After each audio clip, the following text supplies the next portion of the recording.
Alright, so let's work on this vent in the hood here.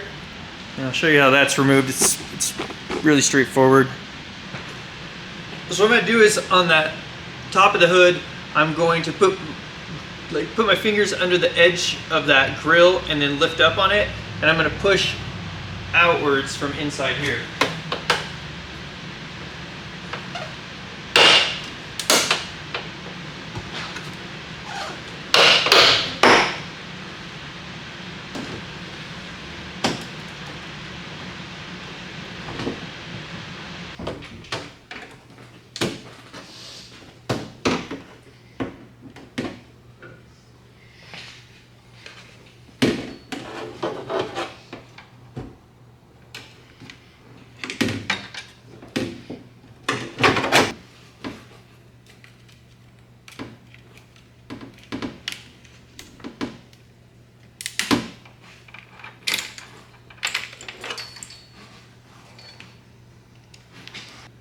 So basically on this is where the water goes through.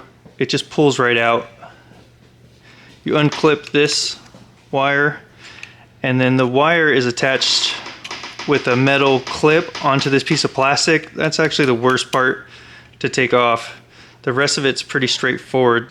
All right, something else to note about this vent when it comes out is that you're going to kind of pop up the sides on the back and the back corner all the way around, and I basically just stick my fingers underneath it and slide them sideways, and that gives it enough resistance to pop up and out.